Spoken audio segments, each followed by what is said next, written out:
경매 권리 분석 TV. 중고마켓에서 스마트폰을 딱 샀다고 한번 가정해 볼게요. 근데 전원을 켜보니까 막 전 주인의 사진첩이나 문자 메시지, 심지어 그 은행 앱 로그인 정보까지 그대로 남아있는 거예요. 생각만 해도 진짜 찜찜하네요. 그쵸. 아마 기겁을 하면서 가장 먼저 그 설정 메뉴 들어가서 공장 초기화 버튼부터 미친 듯이 찾으실 겁니다. 당연하죠. 당장 지워야죠. 네, 누군지도 모르는 타인의 그 복잡한 과거가 얽힌 기계를 내 일상에 그대로 들일 수는 없잖아요. 완전하게 싹 지워진 그야말로 공기계 상태가 되어야 우리는 비로소 안심하고 내 계정을 연동하기 시작하거든요. 맞습니다. 우리가 무언가를 새로 소유할 때 갖는 아주 당연한 전제 조건이죠. 과거의 흔적이 내 현재를 침범하지 않아야 한다는 거예요. 네. 스마트폰 같은 작은 전자기기에서도 이 초기화가 안 되어 있으면 불안해서 쓸 수가 없는데 이게 단위가 훌쩍 커지면 그 불안감은 비교할 수 없을 만큼 증폭되거든요. 아, 맞아요. 그 불안감의 끝판왕이 바로 오늘 우리가 깊이 파볼 주제죠. 바로 부동산 경매입니다. 네, 경매죠. 수억 원이 오가는 집을 샀는데 거기에 전 주인이 진 빚이나 복잡하게 꼬인 법적 문제들이 초기화되지 않고 나한테 그대로 넘어온다면 와, 생각만 해도 진짜 아찔하거든요. 끔찍하죠, 사실. 그래서 보통 경매라는 단어만 들어도 막 수많은 법률 용어랑 탁한 흙탕물 같은 등기부등본이 떠올라서 지레 겁부터 먹게 되잖아요. 다들 그러시더라고요. 네, 그래서 오늘 이번 집중 분석의 핵심 목표는요, 바로 이 무섭고 복잡해 보이는 경매 시스템 안에서 그 스마트폰의 공장 초기화와 똑같은 역할을 하는 숨겨진 버튼을 찾아내는 겁니다. 경매 시장에 호기심을 가지기 시작하신 우리 배움너 청취자님이시라면요. 오늘 다룰 이 초기화 버튼의 작동 원리만 제대로 이해하셔도 사실 절반은 성공하신 셈이거든요. 오, 절반이나요? 네. 자료에서 이 초기화 버튼을 가리키는 정식 명칭이 있는데 바로 말소 기준 권리입니다. 말소 기준 권리요? 네, 말 그대로 권리들을 지워버리는, 즉 말소하는 기준이 되는 권리라는 뜻이죠. 그리고 이 버튼의 역할을 가장 자주 수행하는 주인공들이 바로 저당권과 근저당권입니다. 아, 저당권이랑 근저당권. 이거 살면서 대출 한 번이라도 받아보신 분들이라면 등기부등본에서 진짜 자주 마주쳤을 단어들이잖아요. 그렇죠. 아주 익숙한 단어죠. 근데 이 권리들이 도대체 어떤 특징을 가지고 있길래 그 거대한 부동산의 과거를 다 지워버리는 막강한 초기화 버튼 역할을 하는 걸까요? 먼저 이 녀석들 정체부터 좀 확실하게 파악하고 넘어가야 할 것 같아요. 일단 민법에서 정의하는 뼈대부터 한번 짚어보죠. 저당권은 돈을 빌린 채무자나 제3자가 자신의 부동산을 담보로 제공했을 때 발생하는 권리거든요. 네, 여기서 핵심은 부동산을 담보로 잡히긴 하는데 그 부동산의 점유 자체를 넘기지는 않는다는 점입니다.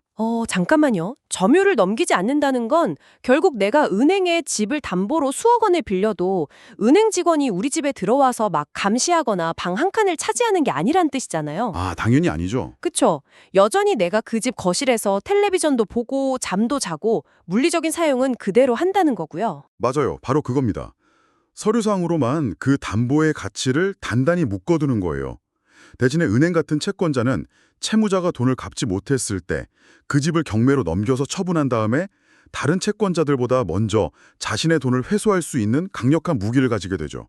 이걸 우선 변제권이라고 합니다. 아, 그러니까 겉으로는 아주 평화로워 보이는데 서류 이면에서는 그 보이지 않는 사슬이 집이랑 은행을 꽉 묶고 있는 거네요? 정확한 표현입니다. 그럼 이제 근저당권은 뭔가요? 보통 우리가 부동산 등기부등본 딱 떼보면 그냥 저당권보다는 그 근저당권이라는 글자가 압도적으로 많이 보이더라고요. 네, 맞아요. 근저당권은 저당권의 한 형태인데요. 현실의 필요에 맞게 훨씬 더 유연하게 개조된 버전이라고 보시면 됩니다. 개조된 버전이요? 네, 자료의 법적 정의를 빌리자면 담보할 채무의 최고액만을 딱 정해두고 실제 채무가 얼마인지 확정하는 건 장래로 미루어 두는 설정 방식이거든요. 그 부분이 약간 추상적으로 들리는데요. 그러니까 일반 저당권이 딱 1억 원을 빌리고 매달 갚아나가는 고정된 대출이라면요. 근저당권은 한도만 딱 정해놓고 그 안에서 썼다 갚았다 할 수 있는 일종의 마이너스 통장이나 신용카드 한도 같은 개념으로 보면 될까요? 오, 아주 좋은 비유네요. 네, 예를 들어서 한도는 1억 2천만 원으로 설정해뒀지만 오늘 당장 내가 빚을 실제로 얼마 졌는지는 계속 변동할 수 있는 거잖아요. 맞습니다.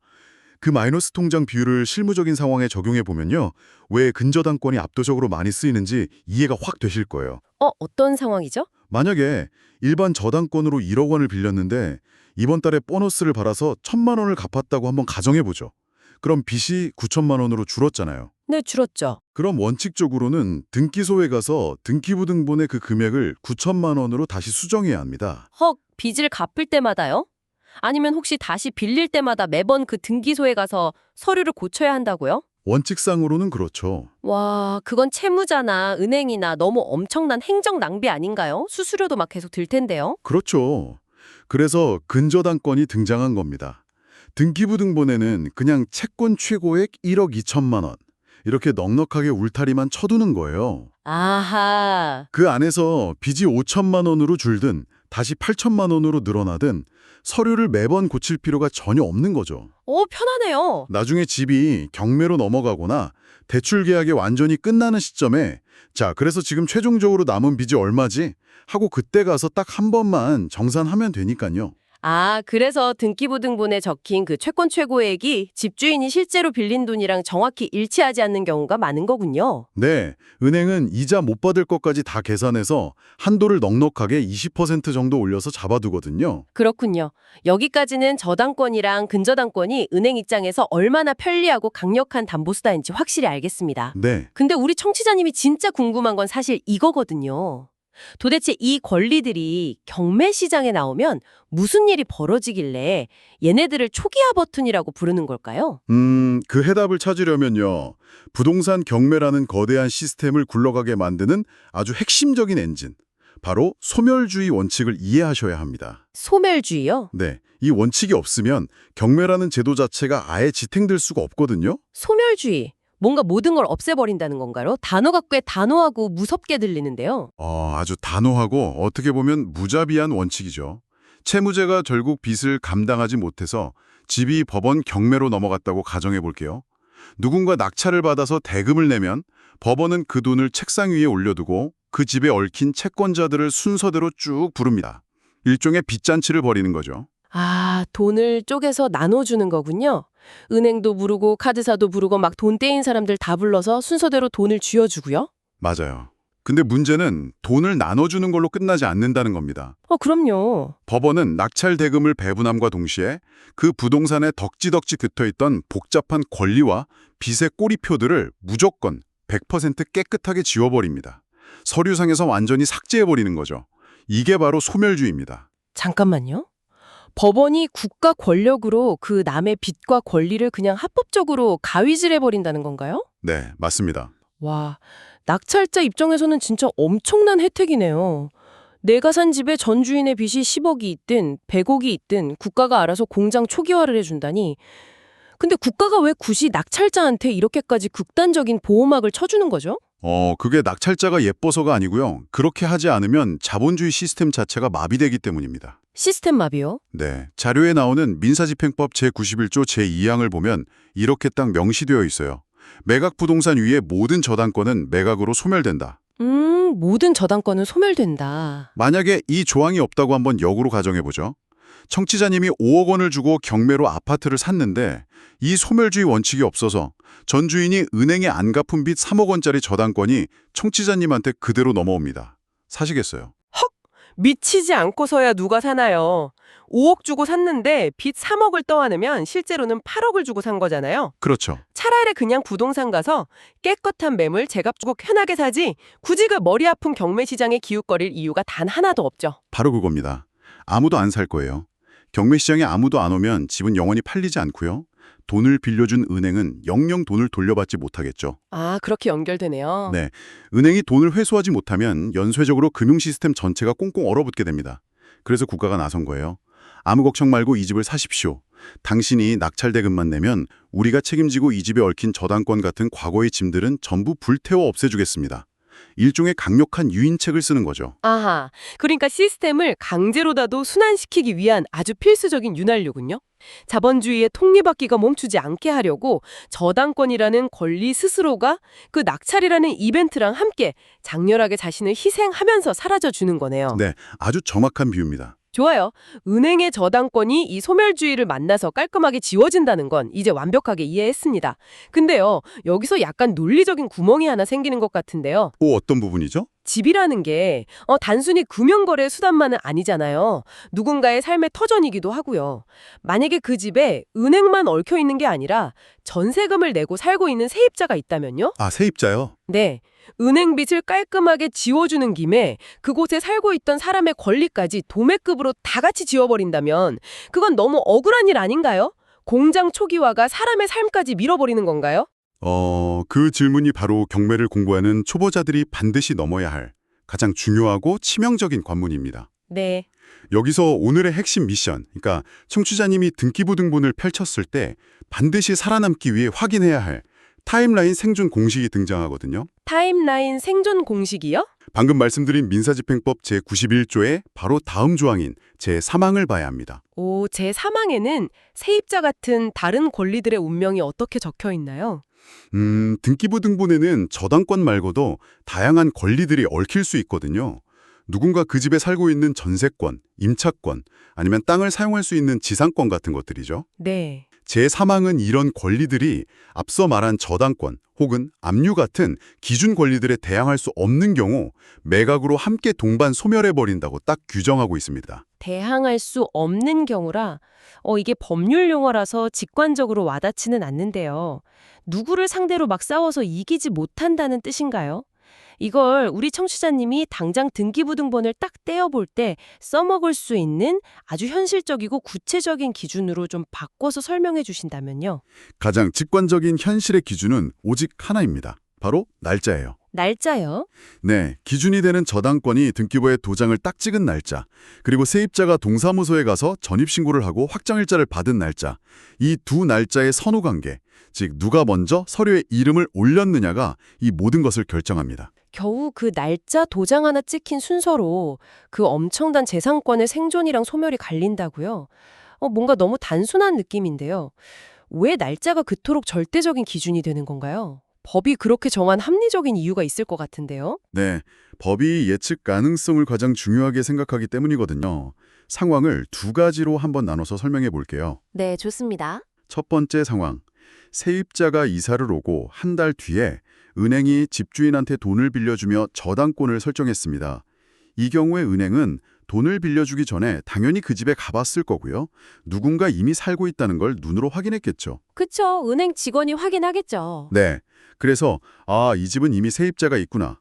나중에 혹시 경매로 넘어가도 이 세입자 보증금을 먼저 빼줘야 하니까 대출을 조금만 해줘야겠다.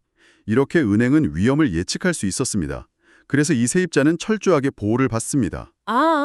먼저 들어온 세입자는 은행도 이미 존재를 알고 있었으니까 굳이 법원이 지워주지 않고 끝까지 보호해준다는 거군요. 맞습니다. 그럼 반대로 두 번째 상황을 보죠.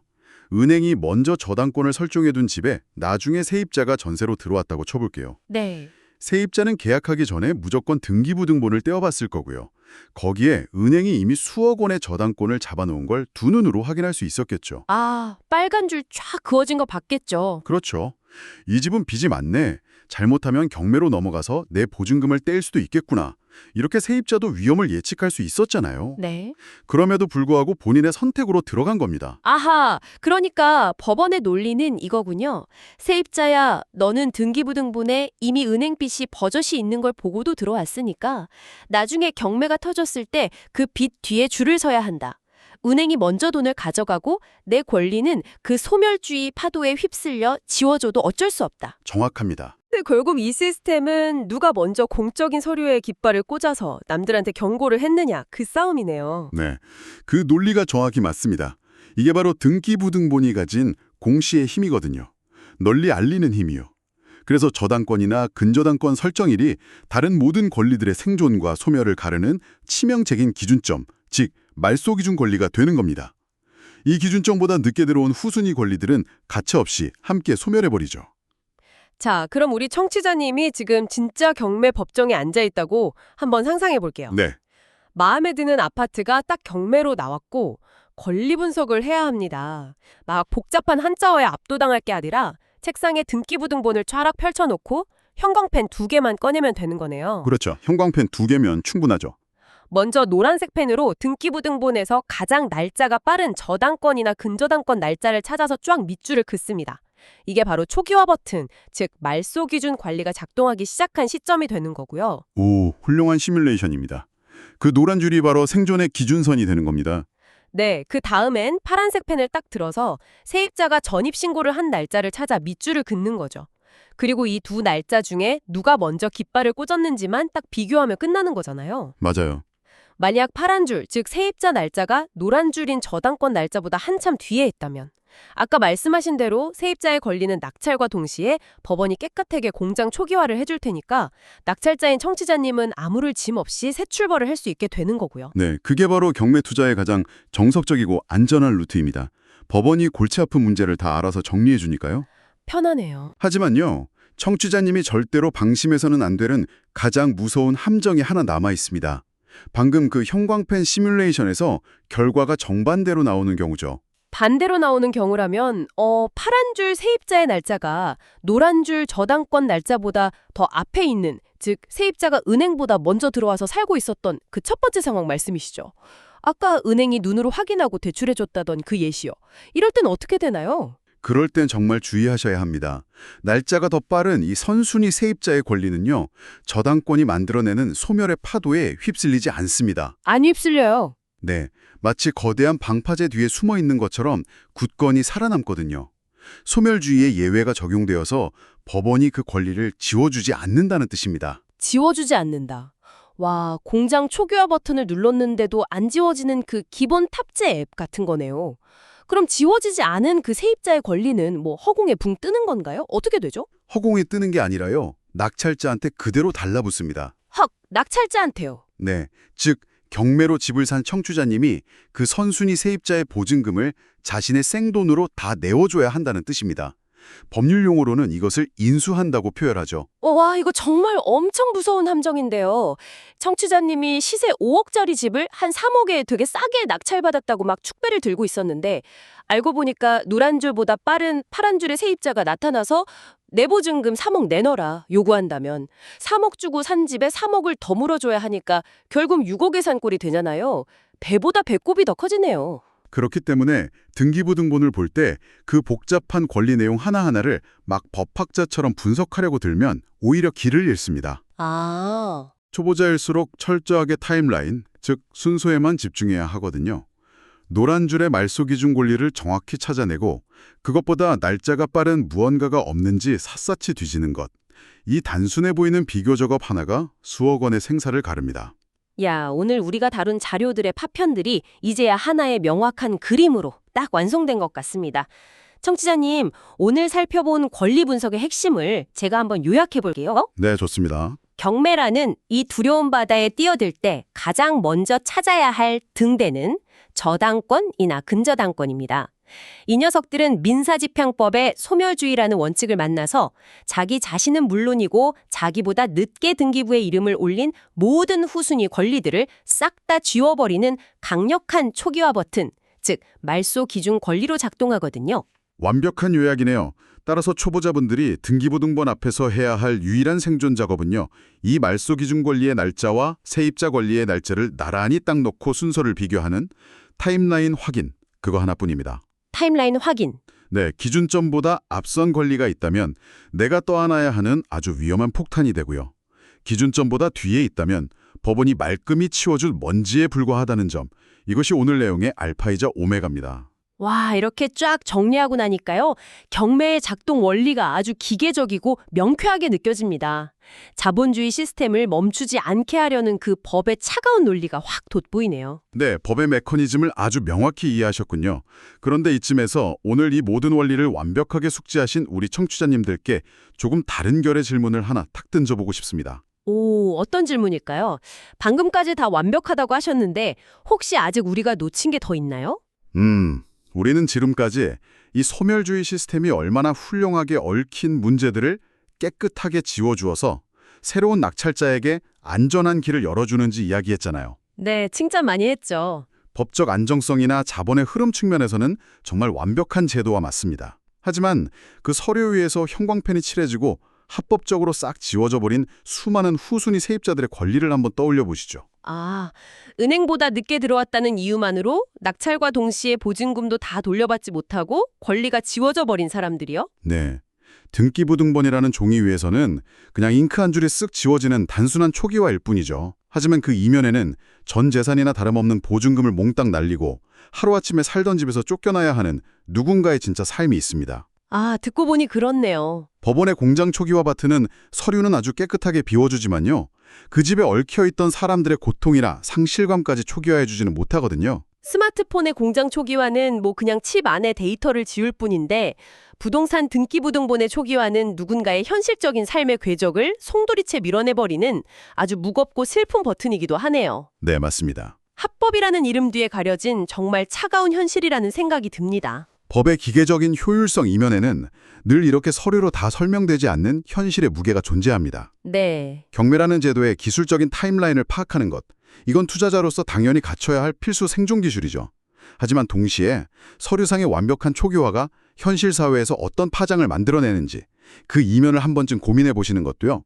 이 거대하고 복잡한 부동산과 법의 세계를 더 깊고 입체적으로 이해하는 아주 훌륭한 시각이 될 겁니다. 아, 정말 여운이 짙게 남는 통찰입니다. 차가운 이성과 따뜻한 시선이 동시에 필요하다는 말씀이시네요. 그렇습니다. 우리 청취자님, 오늘 우리가 함께 파헤쳐본 이 다료들이요. 복잡한 등기부등본의 흙탕물을 싹 걷어내고 옥석을 가려내는 여러분만의 맑고 날카로운 렌즈가 되었기를 바랍니다.